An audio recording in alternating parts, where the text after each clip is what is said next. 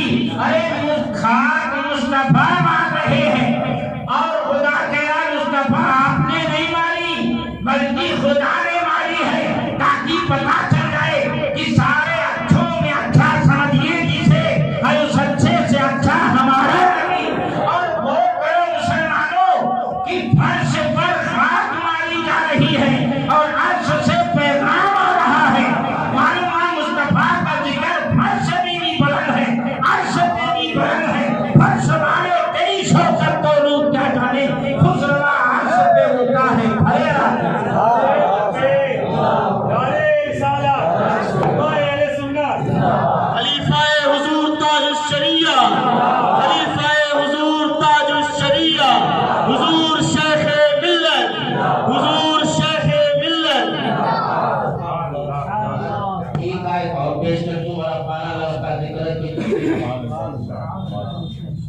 ایک آیت اور پیش کر دیتا ہوں. بیت رضوان کے موقع پر درخت کے نیچے جب حضور صلی اللہ علیہ وسلم بیٹھ گئے, اللہ اللہ لاؤ تو ایسا کوئی بادشاہ, لاؤ تو کوئی ایسا شہنشاہ بیت زمین پر ہو اور بلندی کا چرچا عرش اعظم پر بھرے لہرائے. پیغام مژدہ عرش اعظم سے آئے. حضور صلی اللہ علیہ وسلم نے واقعات تو آپ لوگ کو معلوم ہی ہوگا. میں جو اس آیت سے ورفانہ لگا ذکر سے نکات آپ کے ذہن میں پیش کرنا چاہتا ہوں, اس کو کچھ اتار دوں آپ کے ذہن میں کہ جب مصطفیٰ بیعت لے رہے تھے اس وقت 1400 صحابہ تھے, اور جب مصطفیٰ نے بیعت لے لیا تو اللہ فرماتا ہے اے جبرائیل محبوب کے پاس جاؤ. بیعت زمین پہ ہو رہی, پیڑ کے نیچے ہو رہی ہے, اور اس محبوب کی بیعت کا چرچا سدرۃ المنتہا پہ ہو رہا ہے, عرش اعظم پہ ہو رہا ہے. اللہ نے فرمایا جبرائیل جاؤ اور محبوب کو بتا دو کہ ان الذین یبایعونک انما یبایعون اللہ ید اللہ فوق ایدیہم. یہ سورہ فتح 26 پارے کی آیت ہے, اس کو بھی آپ دیکھ سکتے ہیں. ترجمہ اس کا یہ ہے کہ بے شک اے محبوب, بے شک وہ لوگ جو آپ سے بیعت کر رہے ہیں, غور کریے گا اللہ کیا فرما رہا ہے, جو آپ سے بیعت کر رہے ہیں یہ در حقیقت خدا سے بیعت کر رہے ہیں. ارے ظالمو, کوئی کہتے ہو ایسی تعریف مت کرو کہ خدا سے برابری ہو جائے. ارے خدا خود ایسی تعریف کر رہا تو میں کیا کروں. خدا نبی کی بیعت کو اپنی بیعت کہہ رہا ہے. مقصد یہ نہیں کہ مصطفیٰ خدا ہیں, مقصد یہ ہے کہ تاکہ دنیا جان جائے کہ ورفانہ لقد ذکرک ہے سایہ تجھ پر, ذکر ہے اونچا تیرا, بول ہے بارہ تیرا. یعنی مصطفیٰ خدا نہیں ہو گئے, بلکہ یہ بتانا کہ مصطفیٰ کی بیعت خدا کی بیعت ہے, تاکہ دنیا جان جائے کہ بارگاہ الہی میں جو درجہ بلندی مصطفیٰ کو حاصل ہے وہ کسی اور کو حاصل نہیں, تاکہ ہمیں پکارنے کا موقع ملے کہ سب سے اعلیٰ وہ اولا ہمارا, سب سے اعلیٰ وہ اولا ہمارا نبی, سب سے بالا وہ اعلیٰ ہمارا. اب آپ غور کریں, مصطفیٰ کے ذکر کی بلندی کا یہ ایک صورت اور ہے, ایک صورت اور ہے. ورفانہ لقد ذکرک میں اللہ نے فرمایا میں نے بلند کر دیا. کیسے بلند کر دیا؟ اس کی کچھ صورتیں میں بیان کر رہا ہوں, ساری صورتیں تو میں بیان ہی نہیں کر سکتا ہوں, زندگی ختم ہو جائے, مگر مصطفیٰ کی بلندی کون بیان کرے. ایک صورت اور بیان کرتا ہوں کہ مصطفیٰ کا ذکر کو اللہ نے بلند کر دیا کیسے, اس کی کیا صورت ہے. آپ غور فرمائیں. علم توحید کا یہ قاعدہ ہے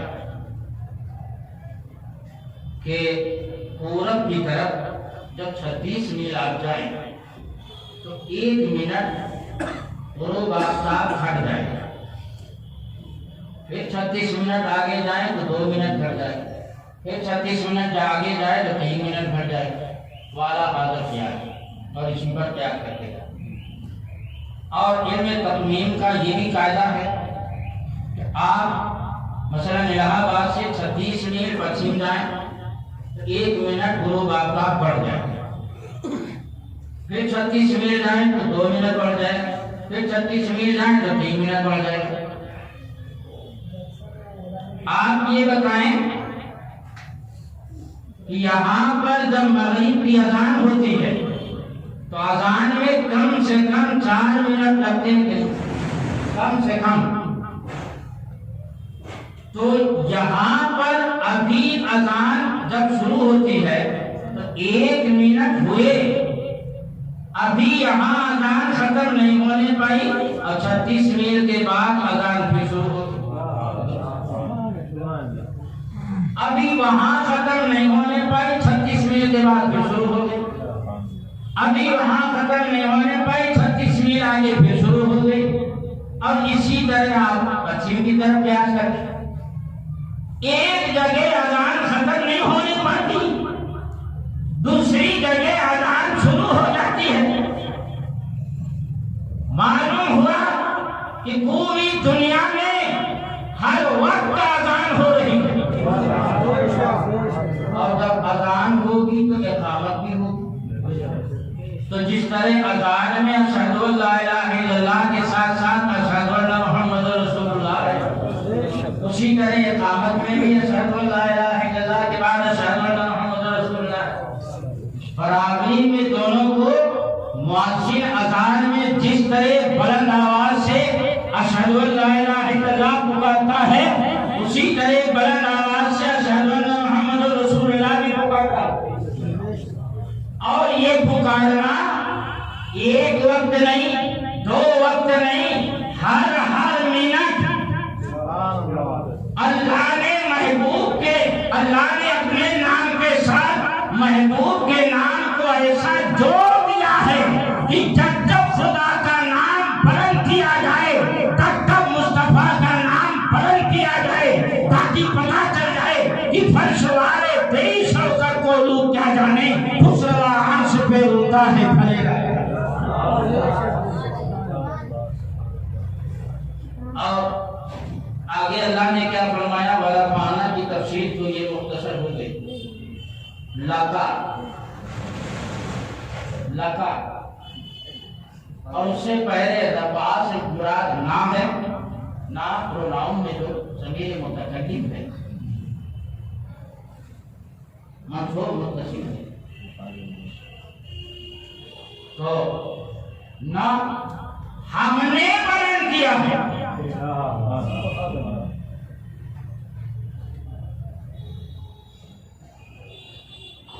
دربار شاہی کا خادم کہے ہم نے فلاں کو بلند کیا، یہ اور ہے، وزیر کہے ہم نے بلند کیا، یہ اور ہے، بادشاہ تخت شاہی پہ بیٹھ کے کہے ہم نے بلند کیا،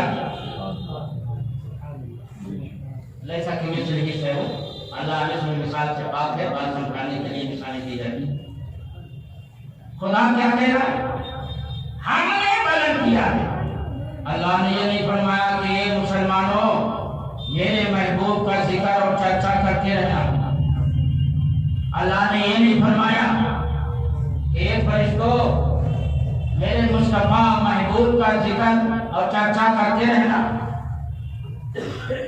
یہ نہیں فرمایا۔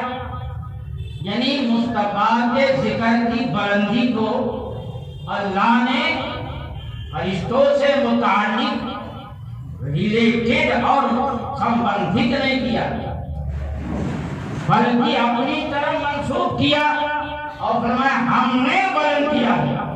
اس میں نقطہ کیا ہے، اس میں راز کیا ہے، ہم نے بلند کیا ہے۔ میں ایک مثال دیتا ہوں تاکہ والا پانا میں جو پروناؤن ہے یہ سمجھ میں آ جائے اچھی طرح۔ یہ بلب جل رہا ہے، ظاہر سی بات ہے کسی نے جلایا ہوگا تبھی جل رہا ہے۔ ایک آدمی اٹھا، بٹن دبایا، بلب جل گیا، اور جب ضرورت ختم ہو جاتی ہے دوسرا آدمی اٹھتا ہے اور بٹن دبا دیتا ہے، بلب بجھ جاتا ہے۔ ایسا کیوں ہوتا؟ ایسا اس لیے ہوتا ہے کہ اس کو روشن آدمی ہی نے کیا، اس لیے بجھا بھی آدمی ہی دیتا ہے۔ لیکن آپ سے میں پوچھتا ہوں کہ جس طرح یہ روشن ہے، اسی طرح تو رات میں چاند بھی روشن ہوتا ہے، سورج بھی روشن ہوتا ہے، مگر کیا چاند اور سورج کو آپ بٹن دبا کے آپ کر سکتے ہیں؟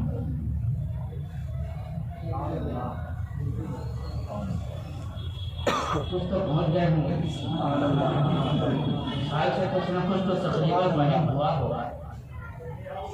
معلوم ہوا جس کو انسان روشن کرے اسے دوسرا انسان بجھانے کی طاقت نہیں رکھتا ہے،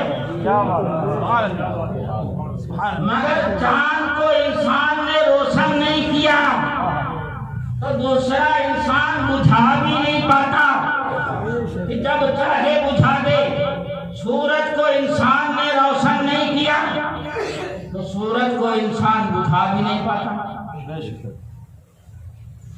اور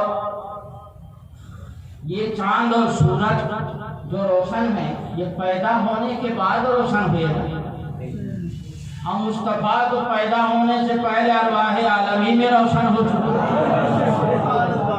تو یار ان کی روشنی تو چاند و سورج سے بھی بڑھ کے ہوئی. یہ پیدا ہونے کے بعد روشن ہوئے اور وہ پیدا ہونے سے پہلے, جیسا کہ سورہ آل عمران میں پیدا ہونے سے پہلے. تو اس سے یہ معلوم ہوا, یہ قاعدہ اور قانون معلوم ہو گیا کہ جسے خدا روشن کرتا ہے اسے بندہ بجھا نہیں سکتا. جسے خدا بلند کرتا ہے اسے بندے پست نہیں کر سکتے. یہ قاعدہ معلوم ہوا. تو اب ورفعنا میں جو ضمیر متکلم ہے, پروناؤن ہے, اس کا راز سمجھ میں آ گیا کہ اگر کوئی انسان مصطفیٰ کو بلند کرتا تو دوسرا کوشش کرتا بجھانے. جنات اگر بلند کرتے تو دوسرے جنات بجھانے کی کوشش کرتے. اللہ نے فرمایا اے محبوب ہم نے تیرے ذکر کو بلند کیا ہے اور جسے ہم روشن کر دے اسے کوئی بجھا نہیں سکتا. جسے ہم روشن کر دے اسے کوئی بجھا نہیں سکتا. سبحان اللہ والحمدللہ ولا الہ الا اللہ واللہ اکبر ولا حول ولا قوۃ الا باللہ العلی العظیم. اللهم صل على سيدنا مولانا محمد وعلى آل سيدنا مولانا محمد مبارک سلیم صلاۃ و سلام علیک یا رسول اللہ صلی اللہ تعالی علیہ وسلم. تو آپ دیکھیں کہ مصطفیٰ صلی اللہ علیہ وسلم کو خود خدا نے کیوں فرمایا ہم نے روشن کیا, تاکہ پتہ چل جائے کہ ہم نے روشن کیا ہے. اور جب ہم نے خود روشن کیا ہے بلا واسطہ,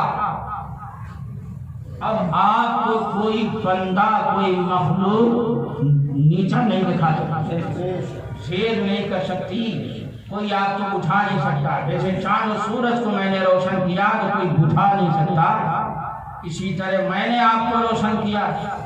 اچھا ورفعنا ہم نے ایک نقطہ اور, اگر اللہ یہ فرماتا کہ یہ لوگوں اے میرے بندو میرے محبوب کا ذکر بلند کرتے رہنا, یاد رکھنا انسان کی ابتدا بھی ہوتی ہے اور انتہا بھی ہوتی ہے. انسان کی ابتدا بھی ہوتی ہے اور انتہا بھی ہوتی ہے. یعنی انسان پہلے نہیں ہوتا پھر پیدا ہوتا ہے پھر انتقال کر جاتا ہے. تو مصطفیٰ کا ذکر اور اس کی بلندی ابتدا اور انتہا دو حدوں میں بند ہو جاتی, دو حدوں میں مقید ہو جاتی. اور خدا کا ورفعنا لک ذکرک وہ خدا کا کلام نفسی جو خدا کی صفت ہے وہ ہمیشہ سے ہے اور ہمیشہ رہے گی. اے مصطفیٰ تیرے ذکر کی بلندی ہمیشہ سے ہے اور ہمیشہ رہے گی. مٹ گئے مٹتے ہیں مٹ جائیں گے دشمن تیرے, نہ مٹا ہے نہ مٹے گا کبھی کر. نعرہ تکبیر, نعرہ رسالت, عشق محبت, عشق محبت, عشق محبت, عشق محبت. بستی بستی کریا کریا, بستی بستی کریا کریا.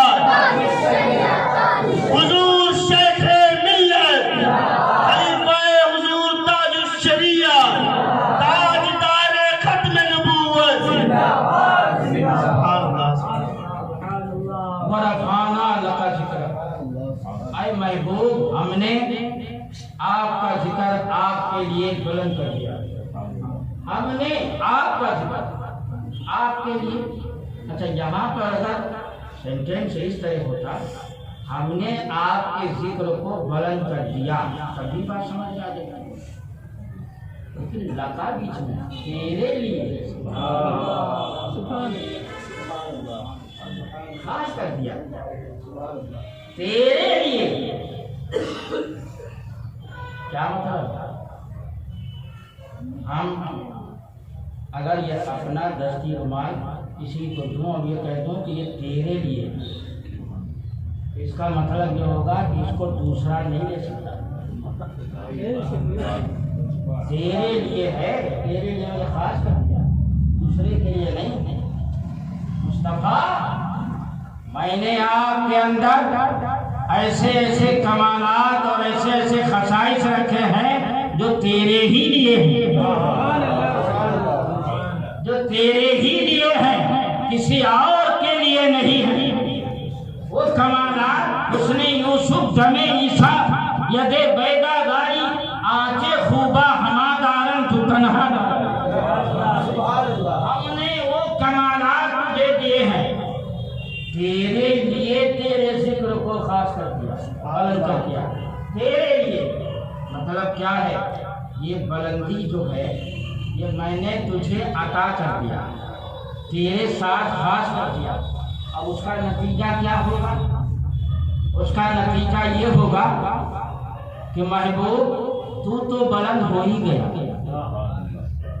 تو بلند ہو ہی گیا کہ جسے خالق کائنات بلند کرے اسے کون پست کر سکتا؟ تو بلند ہو ہی گیا، مگر میں نے جو یہ کہہ دیا ہے کہ تیرے لیے، تیرے ذکر کو بلند کیا، تو اس میں یہ مسئلہ بھی حل ہو گیا کہ تیرے لیے یہ بلندی ہے۔ تو اب اس سے یہ راز بھی سمجھ میں آ گیا کہ اب تجھے کوئی بلند نہیں کر سکتا۔ بلندی کتنا بلند کیا؟ تیسرے پارے میں فرمایا ورفع بعضهم درجات، درجوں بلند کر دیا۔ کتنے درجے اللہ نے بیان نہیں کیا، بیان ہی نہیں کیا۔ تو معلوم ہوا کہ اب کوئی انسان، کوئی فرشتہ، کوئی جن آپ کو بلند نہیں کر سکتا۔ جو بھی آپ کی تعریف کرے گا، جو آپ کی نعت پڑھے گا، جو آپ کے فضائل میں تقریر کرے گا، وہ آپ کو بلند نہیں کرے گا، آپ کے ذکر کی بلندی سے اپنے کو بلند کرے گا۔ اب آج دیکھ لو کہ مصطفیٰ کی تعریف جو جتنے اچھے ڈھنگ سے کرتا ہے اتنا ہی عزت سے لوگ اسے دیکھتے ہیں۔ معلوم ہوا کہ مصطفیٰ کی بلندی، ہم جو ان کی تعریف کرتے ہیں، ان کا ذکر کرتے ہیں، یہ نعت خوان حضرات جو حضور کی نعت پڑھتے ہیں نا، اس نعت پڑھنے سے حضور کا ذکر بلند نہیں ہوتا۔ ہم جو تقریر حضور کی فضائل بلندی پہ کر رہے ہیں، اس تقریر سے حضور کا مرتبہ بلند نہیں ہوا، وہ تو پہلے ہی بلند ہو چکا، تو پہلے ہی بلند ہو چکا۔ کتنا بلند ہو گیا اس کی حد اللہ نے بتائی ہی نہیں۔ اب ہم کیا بلند کریں گے مخلوق ہو کر جسے خالق کائنات بلند کر چکا ہو؟ تو اب ہم کیا کرتے ہیں؟ ہم یہ کرتے ہیں کہ مصطفیٰ کا ذکر کرتے ہیں، مصطفیٰ کا چرچا کرتے ہیں، تاکہ ہم ذکر کر کے بلند ہو جائیں اور آپ ذکر سن کے بلند ہو جاؤ۔ ہم ذکر کر کے بلند ہو جائیں اور آپ ذکر کر کے بلند سن کے بلند ہو جاؤ۔ اور یہ میں نہیں کہتا ہوں، یہ صحابی رسول نے اپنا عقیدہ خود بیان کر دیا۔